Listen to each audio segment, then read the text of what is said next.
तो एक कुशल फिटर बनने की राह का आखिरी पड़ाव आ गया है। अब तैयारी कैसी है? चलिए, इस सफर में हम उन जरूरी स्किल्स पर फटाफट नजर डालते हैं जो आपकी महारत को साबित करने में मदद करेंगी। देखिए, ये सिर्फ एक मूल्यांकन नहीं है, ये तो अपने हुनर को दुनिया के सामने रखने का एक मौका है। तो चलिए, इस चुनौती को स्वीकार करते हैं और कामयाबी का रास्ता बनाते हैं। हमारी इस यात्रा में हम एक साधारण सा छेद बनाने से शुरू करेंगे और उसकी परफेक्शन को जांचने तक जाएंगे। हर एक कदम को विस्तार से देखेंगे। ये एक लॉजिकल सफर है जो आपको कामयाबी की ओर लेकर जाएगा। तो चलिए हमारे सफर के पहले पड़ाव से शुरू करते हैं, ड्रिलिंग। याद रखिए, किसी भी सफल प्रोजेक्ट की नींव एक अच्छे सटीक छेद से ही रखी जाती है। देखिए, एक ड्रिल मशीन सिर्फ एक छेद नहीं बनाती, बल्कि यहीं से सटीकता का असली खेल शुरू होता है। ये वो टूल है जो काम को एक प्रोफेशनल अंदाज देता है। यह दो सबसे आम मशीनें हैं और इनके बीच का फर्क जानना बहुत बहुत जरूरी है। बेंच ड्रिलिंग मशीन छोटे और नाजुक कामों के लिए है, जहां हाथ का कंट्रोल और वो जो फील होता है ना, वो जरूरी है। वहीं दूसरी तरफ पिलर ड्रिलिंग मशीन भारी कामों के लिए बनी है, जहां ताकत और मजबूती चाहिए। आपके मूल्यांकन के लिए ये जानकारी बहुत ज्यादा महत्वपूर्ण है। इन आम समस्याओं को पहचानना और उन्हें ठीक करना ही एक कुशल फिटर की असली निशानी होती है। जैसे अगर लिप की लंबाई बराबर न हो तो छेद बड़ा हो सकता है, और अगर क्लियरेंस गलत है तो कटिंग एज जल्दी खराब हो जाएगी। ठीक है, अब हम सटीकता के अगले लेवल पर चलते हैं, बोरिंग और रीमिंग। ये वो प्रक्रियाएं हैं जो एक साधारण से छेद को एक इंजीनियर्ड फिट में बदल देती हैं। बोरिंग का मुख्य काम है आकार और सिधाई देना, मतलब जो छेद पहले से बना है उसे बड़ा और बिल्कुल गोल करना। जबकि रीमिंग तो फाइनल टच है। ये बहुत ही कम मटेरियल हटाकर छेद को एकदम सटीक साइज और एक चिकनी सतह वाली फिनिश देती है। ये बात रीमिंग के मकसद को कितनी खूबसूरती से बताती है ना? ये सिर्फ छेद को बड़ा करना नहीं है, बल्कि हाई डायमेंशनल एक्यूरेसी और एक बेहतरीन सरफेस फिनिश हासिल करना है। और अब आता है वो पल जहां सारी मेहनत की परीक्षा होती है, मेजरमेंट।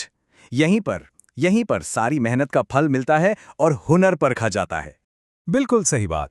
ड्रिलिंग हो, बोरिंग हो या रीमिंग, सारी की सारी सटीकता बेकार है अगर उसे सही तरीके से मापा और वेरीफाई नहीं किया जा सकता है।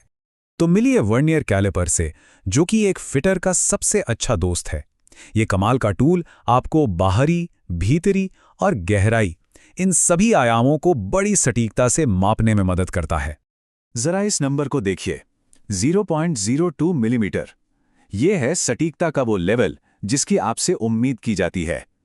ये दिखाता है कि एक छोटा सा फर्क भी कितना ज्यादा मायने रखता है। बोरिंग और रीमिंग के बाद भी काम खत्म नहीं होता। ये पक्का करना होगा कि छेद पूरी तरह से गोल है या कहीं थोड़ा अंडाकार यानी ओवल तो नहीं हो गया है, और ये भी कि इसका डायमीटर शुरू से आखिर तक एक जैसा है या उसमें कोई टेपर यानी तिरछापन तो नहीं है। अब हम अपने सफर के आखिरी पड़ाव पर हैं, ग्राइंडिंग। ये एक बेहतर सरफेस फिनिश पाने और अपने औजारों को फिर से धारदार बनाने के लिए बहुत जरूरी है। ग्राइंडिंग ये सटीकता को एक बिल्कुल नए लेवल पर ले जाती है। ये न सिर्फ एक आईने जैसी चिकनी फिनिश बनाती है, बल्कि कठोर मटेरियल्स पर काम करने और कटिंग टूल्स को तेज करने के लिए भी आवश्यक है। इन दो आम समस्याओं को पहचानना और ठीक करना बहुत जरूरी है। लोडिंग का मतलब है कि नरम धातु के कण व्हील में फंस गए हैं, जिससे उसकी कटाई रुक जाती है, और ग्लेजिंग तब होती है जब व्हील के कटिंग दाने घिसकर चिकने हो जाते हैं। दोनों ही हालात में काम की क्वालिटी पर सीधा असर पड़ता है। ग्राइंडिंग सिर्फ सतहों को चमकाने के लिए नहीं है, इसका इस्तेमाल बाहरी और भीतरी गोल सतहों पर सटीक काम करने के लिए किया जाता है। और सबसे जरूरी, अपने कटिंग टूल्स को हमेशा तेज और काम के लिए तैयार रखने के लिए भी होता है।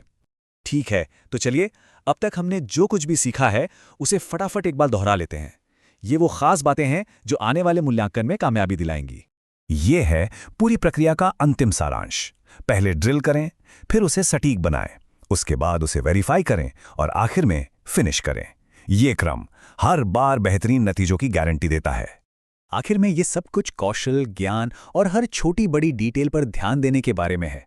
आपके मूल्यांकन के लिए ढेर सारी शुभकामनाएं।